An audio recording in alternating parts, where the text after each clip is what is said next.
मैं डॉक्टर सत्यदेव शर्मा आज की इस ऑनलाइन क्लास में सभी विद्यार्थियों का स्वागत करता हूं। जैसा कि सभी विद्यार्थियों को विदित है कि आगामी कुछ समय में विश्वविद्यालय परीक्षाएं स्टार्ट होने वाली हैं और विश्वविद्यालय परीक्षाओं को दृष्टिगत रखते हुए आज की क्लास में हम बात करेंगे। देखिए यहाँ पर कि जैसा कि आप लोग देख पा रहे हो, बीए पाठ प्रथम ज़्यादातर विश्वविद्यालय परीक्षाओं की बता रहा हूँ मैं। ज़्यादातर विश्वविद्यालय परीक्षाओं में बीए पार्ट फर्स्ट में भौतिक भूगोल का प्रश्न पत्र चलता है। भौतिक भूगोल के प्रश्न पत्र में जो पहला प्रश्न आता है वो आता है आपके अनिवार्य प्रश्न, और इस अनिवार्य प्रश्न के बारे में आज की क्लास में हम बात करेंगे। और इस प्रश्न में ज़्यादातर पूछा जाता है विश्व मानचित्र। विश्व मानचित्र के बारे में पूछा जाता है। आप लोगों को विश्व का मानचित्र दिया जाता है और आप लोगों से पूछा जाता है कि आपको दिए गए विश्व के मानचित्र में से निम्नलिखित को आपको प्रदर्शित करना होता है। जो लोकेशंस आपको पेपर में दी हुई हैं उनको विश्व के मानचित्र में दर्शाना है। तो विश्व मानचित्र के नॉलेज के लिए, व्यवहारिक नॉलेज के लिए सबसे पहला काम तो आप विद्यार्थियों को ये करना है कि आप लोगों को खाली मानचित्र खरीदने हैं। मार्केट से 5, 7, 10 मानचित्र लेके आइए और उससे फिर आपको प्रैक्टिस करनी है। प्रैक्टिस का तरीका मैं बताऊंगा, समझाऊंगा, और उसके बाद आपको घर पर प्रैक्टिस करनी है। अब देखिए ये जो विश्व का मानचित्र है इसमें महाद्वीप, महासागर और ग्लोब, इन 3 चीज़ों का व्यवहारिक नॉलेज होना बहुत जरूरी है। तो सबसे पहले विश्व मानचित्र में जो जो चीज़ें पूछी जाती हैं, इस अनिवार्य जो प्रश्न है इसमें जो चीज़ पूछी जाती है विश्व मानचित्र से संबंध में, वो जैसे मैं बता रहा हूँ क्या क्या चीज़ें होती हैं। जैसे आप देखते हो कि विश्व के जो मरुस्थल हैं उनमें से एक मरुस्थल पूछ लिया जाता है। इसी प्रकार से विश्व के पर्वतों में से पूछ लिया जाता है। जैसे पहला हो गया आपका मरुस्थल। तो हम क्या करेंगे, विश्व के जो समस्त मरुस्थल हैं उनके बारे में एक क्लास में पढ़ेंगे। इसी प्रकार से जो पर्वत श्रेणियां हैं उनके बारे में प्रश्न पूछते हैं। फिर उसकी एक लोकेशन आती है नदियों को लेकर के कि विश्व की जो प्रमुख नदी हैं उनके बारे में। इसी प्रकार से झील पूछी जाती हैं।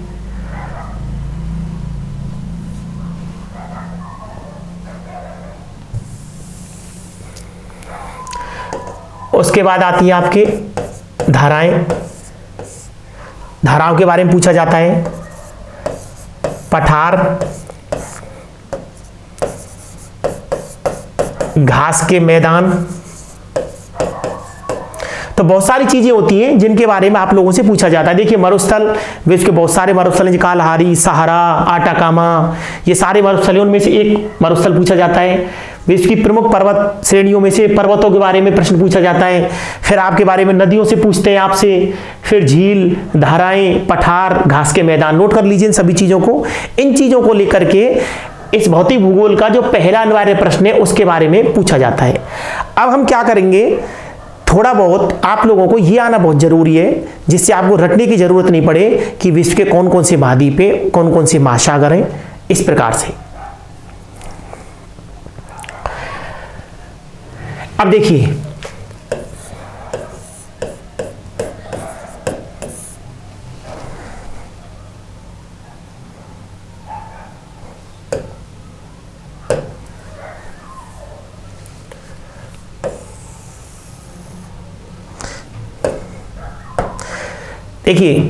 ये विश्व का ग्लोब है और ग्लोब के बीचों बीच से या विश्व के बीचों बीच से इस रेखा का नाम है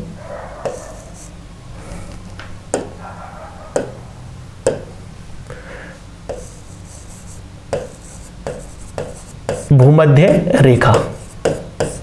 ग्लोब के बीचों बीच से जो रेखा गुजरती है वो भूमध्य रेखा है। इस रेखा के उत्तर का जो भाग है उसको बोलते हैं हम उत्तरी गोलार्ध और दक्षिण के भाग को बोलते हैं दक्षिणी गोलार्ध। ठीक है, आप लोग नोट करिए। देखिए ये बीच में जो रेखा है इसको भूमध्य रेखा, विषुवत रेखा, 0 डिग्री अक्षांश रेखा, ये कई नामों से जाना जाता है। भूमध्य रेखा भी इसी को बोलते हैं। ये है 0 डिग्री अक्षांश रेखा। 0 डिग्री अक्षांश रेखा इसको बोलते हैं और विषुवत रेखा इसको बोलते हैं और इंग्लिश में बोलते हैं इसको इक्वेटर। इसके बाद इस रेखा के ऊपर यहां पर एक रेखा है 23.5 डिग्री उत्तरी अक्षांश, इसका नाम है कर्क रेखा। क्या नाम है इसका? कर्क रेखा, इसको बोलते हैं कर्क रेखा। इसी प्रकार से उत्तरी गोलार्ध में ही एक रेखा है, ये आपका 66.5 डिग्री उत्तरी अक्षांश, इसका नाम है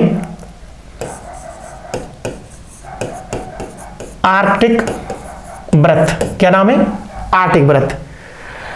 और ये है आपका 90 डिग्री, इसको बोलते हैं उत्तरी ध्रुव। अब देखिए दोबारा मैं आप लोगों को पुनः रिपीट कर रहा हूं कि पृथ्वी के बीचों बीच से ग्लोब के सबसे बीच में जो रेखा है इसको बोलते हैं भूमध्य रेखा। इसके बाद 23.5 डिग्री उत्तरी अक्षांश रेखा को बोलते हैं कर्क रेखा। 66.5 डिग्री उत्तरी अक्षांश रेखा को बोलते हैं आर्कटिक वृत्त। और ऊपर सबसे ऊपर 90 डिग्री पर उसको बोलते हैं उत्तरी ध्रुव। इसी प्रकार से दक्षिण में जो रेखा है 23.5 डिग्री साउथ, इसको बोलते हैं मकर रेखा। क्या बोलते हैं? मकर रेखा। दक्षिण की 23.5 डिग्री रेखा को मकर रेखा बोलते हैं, उत्तर की 23.5 डिग्री रेखा को कर्क रेखा बोलते हैं। इसी प्रकार से दक्षिण में जो 66.5 डिग्री दक्षिणी अक्षांश रेखा, इसको बोलते हैं अंटार्कटिक वृत्त। क्या बोलते हैं? अंटार्कटिक वृत्त। और 90 डिग्री साउथ, इसको बोलते हैं दक्षिणी ध्रुव। तो आप लोगों को यह व्यवहारिक जानकारी बीए प्रथम में अध्ययनरत विद्यार्थियों को होना बहुत जरूरी है, विश्व मानचित्र वाले प्रश्न को विधिवत रूप से समझने के लिए। देखिए दोबारा मैं रिपीट कर रहा हूं, विश्व के बीचों बीच से, पृथ्वी के बीचों बीच से या ग्लोब के बीच में जो रेखा है उसको 0 डिग्री अक्षांश रेखा, भूमध्य रेखा, विषुवत रेखा के नाम से जाना जाता है। इस रेखा के उत्तर का जो भाग है उसको उत्तरी गोलार्ध बोलते हैं और दक्षिण के भाग को दक्षिणी गोलार्ध बोलते हैं। इसके बाद 23.5 डिग्री उत्तरी अक्षांश रेखा को कर्क रेखा बोलते हैं, 23.5 डिग्री दक्षिणी अक्षांश रेखा को मकर रेखा, 66.5 डिग्री उत्तरी अक्षांश रेखा को आर्कटिक वृत्त कहते हैं और 66.5 डिग्री दक्षिणी अक्षांश रेखा को अंटार्कटिक वृत्त कहते हैं। और 90 डिग्री उत्तर जो है उत्तरी अक्षांश, उसको उत्तरी ध्रुव और दक्षिण को बोलते हैं दक्षिणी ध्रुव। अब देखिए एक रेखा और है आपके उत्तर से दक्षिण खींची जाती है, इसका नाम है 0 डिग्री देशांतर। क्या बोलते हैं इसको? 0 डिग्री देशांतर रेखा, या इसको ग्रीनविच रेखा भी बोलते हैं। इस रेखा के पूरब का जो भाग है वो पूर्वी गोलार्ध कहलाता है और पश्चिम का भाग पश्चिमी गोलार्ध कहलाता है। तो ये एक तरीके से आपको ग्लोब की विधिवत सामान्यतः जानकारी है। अब देखिए ये जो ग्लोब है, ये जो पूरा दे रखा है या पूरा विश्व का जो मानचित्र दे रखा है,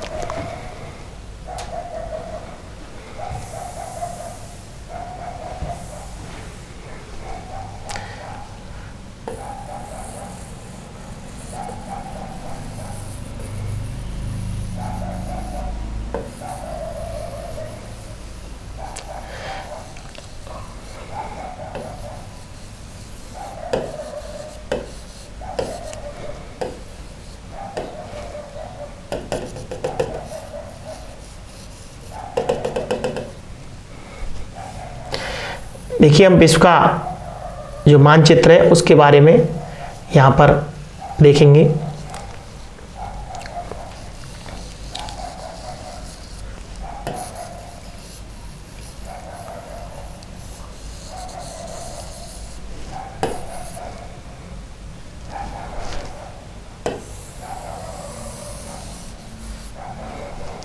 अब देखिए ये आपके सामने विश्व का मानचित्र दे रखा है और ये जो रेखा है ये वही रेखा है जो अभी हमने बात की थी, पृथ्वी के मध्य से गुजरती है, इसका नाम है भूमध्य रेखा। क्या नाम है?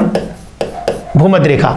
0 डिग्री अक्षांश रेखा, भूमध्य रेखा या विषुवत रेखा कहते हैं। इसके उत्तर का जो भाग है, देखिए वो ग्लोब का सैद्धांतिक पक्ष था, ये थोड़ा सा हम और ज्यादा व्यवहार में जाकर के मानचित्र के रूप में देख रहे हैं। इस रेखा के उत्तर का जो भाग है वो कहलाता है आपका उत्तरी गोलार्ध और दक्षिण का भाग कहलाता है दक्षिणी गोलार्ध।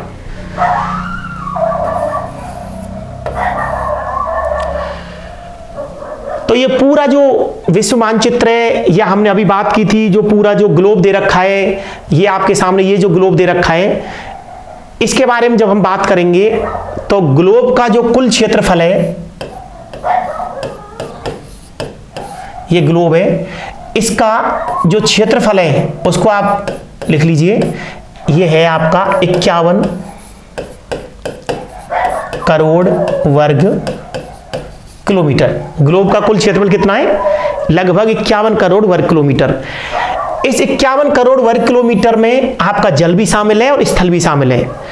अब इसमें से सबसे पहला जो महाद्वीप है, या इसको कह सकते हैं हम स्थलीय भाग, इसका क्षेत्रफल है 14.89 करोड़ वर्ग किलोमीटर। कि 51 करोड़ वर्ग किलोमीटर में से महाद्वीप या स्थलीय जो भाग है वो है कुल आपका 14.89 करोड़ वर्ग किलोमीटर। और इसको अगर हम प्रतिशत के रूप में देखेंगे तो ये आता है आपका 29.20, और इसको राउंड फिगर में हम 29% के रूप में पढ़ते हैं। तो ग्लोब के कुल क्षेत्रफल में से महाद्वीप स्थलीय भाग कितना है? 14.89 करोड़ वर्ग किलोमीटर, या हम कह सकते हैं कि 29.20 या फिर 29% स्थलीय भाग है या आपका महाद्वीपीय भाग है। अब इसमें जो महाद्वीप है कुल, उनके बारे में यदि हम बात करें तो विश्व में कुल कितने महाद्वीप हैं? महाद्वीप कितने हैं कुल विश्व में? 7 महाद्वीप हैं।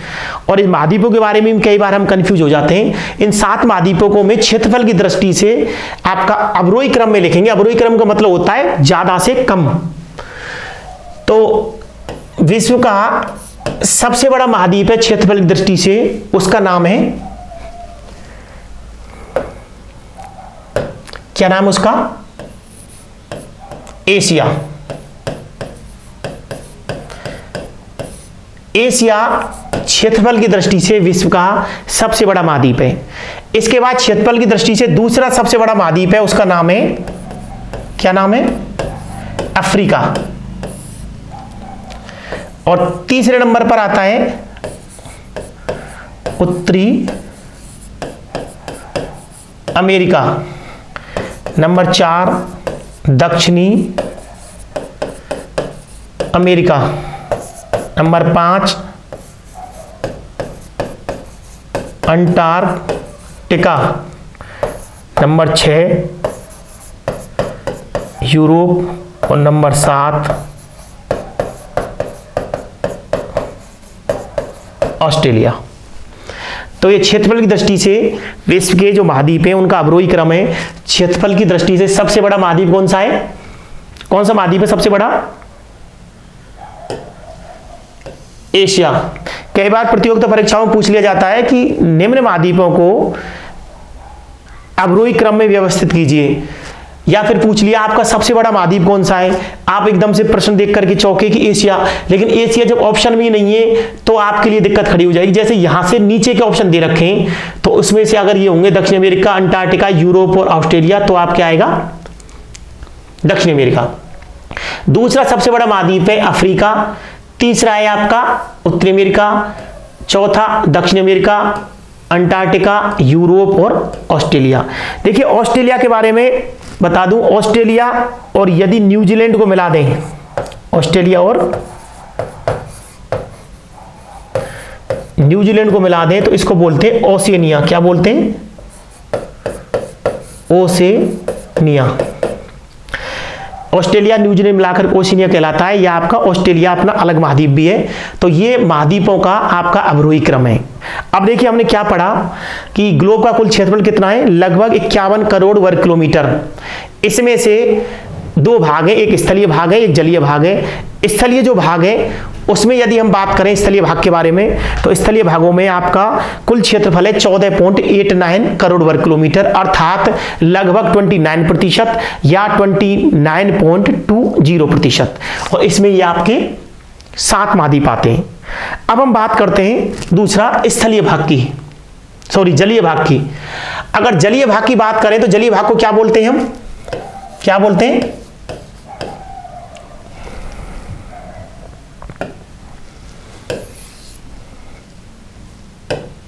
महासागर, क्या बोलते हैं जलीय भाग को?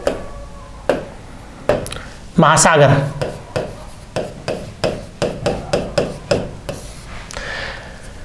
जो ग्लोब का कुल क्षेत्र हमने बताया था वो था 51 करोड़ वर्ग किलोमीटर, और इसमें से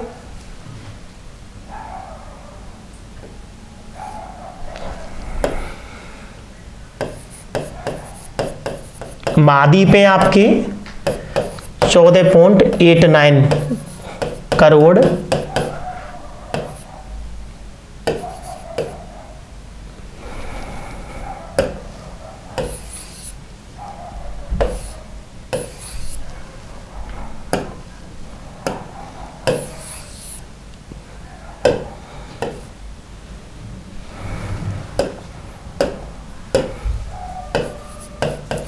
वर्ग किलोमीटर, करोड़ वर्ग किलोमीटर।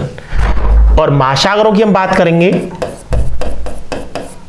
तो महासागर है आपके 36.11 करोड़ वर्ग किलोमीटर।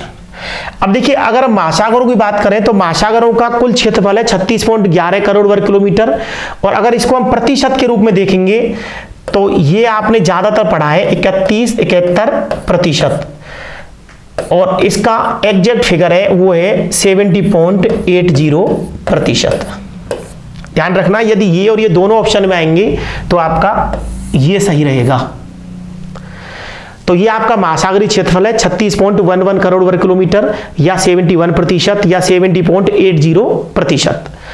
अब एक कुल जो महासागर है उनके बारे में बात करें तो नंबर 1 पर महासागर आता है, उसका नाम है प्रशांत महासागर। क्या है? प्रशांत महासागर सबसे बड़ा महासागर है, और इसका कुल क्षेत्रफल है लगभग 16.5 करोड़ वर्ग किलोमीटर। दूसरा सबसे बड़ा महासागर है, उसका नाम है अटलांटिक महासागर। इसका है आपका 8.5 करोड़ वर्ग किलोमीटर। नंबर 3 पर आता है हिंद महासागर, जिसका क्षेत्रफल है 7.4 करोड़ वर्ग किलोमीटर। और नंबर 4 है आर्कटिक महासागर। क्या नाम है? आर्कटिक महासागर। इसका क्षेत्रफल है 1.2 करोड़ वर्ग किलोमीटर। इस प्रकार से प्रशांत महासागर विश्व का सबसे बड़ा महासागर है, 16.5 करोड़ वर्ग किलोमीटर। अटलांटिक महासागर दूसरा सबसे बड़ा महासागर है, 8.5 करोड़ वर्ग किलोमीटर। हिंद महासागर तीसरा सबसे बड़ा महासागर है, 7.4 वर्ग किलोमीटर, करोड़ वर्ग किलोमीटर। और नंबर 4 है आर्कटिक महासागर, 1.2 करोड़ वर्ग किलोमीटर। इस प्रकार से 4 महासागर हैं। अब देखिए, एक में आपके दिमाग में कुछ चीजें आ रही होंगी कि छोटी क्लासों में तो सर हमने कई बार 5 महासागर पढ़े हुए हैं, आप 4 ही क्यों बता रहे हो? देखिए, इस कंफ्यूजन को दूर कर देता हूं। ये जो 3 महासागर हैं पहले, इनमें तो कोई दिक्कत नहीं है, प्रशांत, अटलांटिक और हिंद।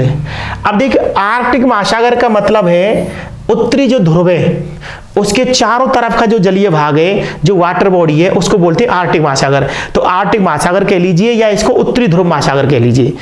उत्तरी ध्रुव महासागर, आर्कटिक महासागर, इसमें भी कोई प्रॉब्लम नहीं है। अब बात आती है दक्षिण ध्रुव महासागर। एक पढ़ा हुआ है आपने पुरानी क्लासों में। दक्षिण ध्रुव महासागर वस्तुतः इस वजह से दक्षिण ध्रुव कह देते हैं कि दक्षिण का जो ध्रुव है, जो साउथ पोल है, वो अंटार्कटिका में स्थित है, और अंटार्कटिका एक महाद्वीप है। तो अंटार्कटिका महाद्वीप के चारों तरफ का जो जलीय भाग है उसको कई बार आप दक्षिण ध्रुव महासागर भी आप लोगों ने पढ़ा हो सकता है, जो कह देते हैं, लेकिन वो अलग महासागर नहीं होकर के वस्तुतः प्रशांत, अटलांटिक और हिंद महासागर का ही भाग है। तो मुख्य रूप से ये 4 महासागर है, प्रशांत, अटलांटिक, हिंद और आर्कटिक। अब देखिए, आप लोगों ने महाद्वीप पढ़ लिए, महासागर पढ़ लिए, तो महाद्वीप और महासागर पढ़ने के बाद एक महत्वपूर्ण जो चीज है उसके बारे में और बता दूं, इनकी लोकेशन पता होना बहुत जरूरी है। ये लोकेशन पता हो जाएगा, फिर हम विश्व मानचित्र को बड़ी इजी से समझ सकते हैं, जो हम अगली क्लासों में समझेंगे। तो देखिए, मैं आप लोगों को इसकी लोकेशन बता रहा हूं।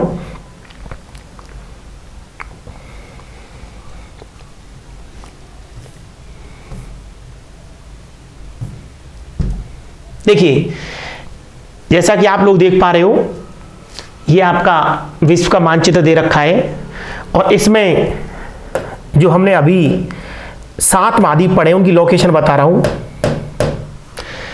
देखिए, पहला हमने पढ़ा था, क्या पढ़ा था? पहला क्या पढ़ा था? एशिया। तो ये आपका है एशिया महाद्वीप, ठीक है। नंबर 2 पे पढ़ा था हमने अफ्रीका, क्या पढ़ा था? अफ्रीका। नंबर 3 उत्तरी अमेरिका। नंबर 4 दक्षिणी America. Number 5 Antarctica. Number 6 Europe और नंबर 7 ऑस्ट्रेलिया, ठीक है। इस तरीके से 7 महाद्वीप हैं, clear. Asia, number 2 Africa, number 3 उत्तरी अमेरिका, नंबर 4 दक्षिणी America, number 5 Antarctica, number 6 Europe और नंबर 7 ऑस्ट्रेलिया।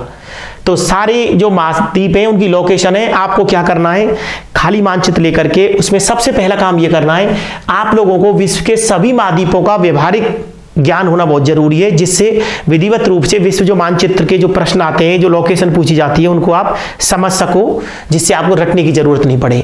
तो 7 महाद्वीपों को आपको घर पर लिखना है, प्रैक्टिस करना है। इसके बाद हम बात करेंगे महासागरों की। महासागर भी इसी में है। देखिए, सबसे पहला हमने पढ़ा था प्रशांत, क्या पढ़ा था? प्रशांत। प्रशांत के बारे में बता देता हूं। प्रशांत इधर भी है और प्रशांत इधर भी है। क्या होता है, आपके दिमाग में प्रश्न आ रहा होगा, सर ये दोनों तरफ कैसे हो गया? क्योंकि इसको जब आप गोल करोगे, क्योंकि पृथ्वी गोल है, तो गोल करोगे तो ये दोनों भाग एक दूसरे से चिपक जाएंगे या एक तरीके से जुड़ जाएंगे। तो ये तो प्रशांत का हुआ पश्चिमी प्रशांत और ये हुआ आपका पूर्वी प्रशांत। तो ये पूर्वी प्रशांत है और ये आपका पश्चिमी प्रशांत है। सेकंड जो महासागर है सबसे इंपॉर्टेंट, वो है आपका यहां पर, इसका नाम है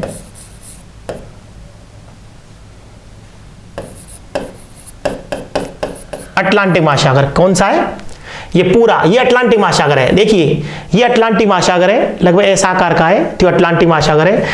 आगे आगामी क्लासों में आप लोग एक महाद्वीप की क्लास बनाएंगे और एक महासागरों की, उसमें डिटेल में हम जाएंगे कि महाद्वीपों के बारे में कुछ चीजें जानेंगे और एक महासागरों के बारे में। तो फिलहाल आपको देखना है कि ये प्रशांत महासागर है, ये प्रशांत महासागर है, ये प्रशांत महासागर का पश्चिमी भाग है, ये प्रशांत महासागर का पूर्वी भाग है। सेकंड अटलांटिक महासागर, ये आपका अटलांटिक महासागर है। और तीसरा है आपका हिंद महासागर। क्या नाम है? हिंद महासागर। जैसा कि आप देख पा रहे हो, भारत के दक्षिण में है, तो ये एकमात्र ऐसा महासागर है जिसका नाम किसी देश के नाम से जुड़ा हुआ है, तो हिंद महासागर। इसके बाद नंबर 4 जो हमने पढ़ा था उसका नाम है आर्कटिक महासागर। कौन सा है? आर्कटिक महासागर। तो इस तरीके से ये आपके 4 महासागर हैं। तो 7 महाद्वीप और 4 महासागर, इनकी लोकेशन आपको पता होना बहुत जरूरी है। जो धाराओं का प्रश्न आता है, जैसे भौतिक भूगोल में हम देखते हैं कि भौतिक भूगोल में 3 ब्रांच हैं, भूआकृति विज्ञान, जलवायु विज्ञान और समुद्र विज्ञान।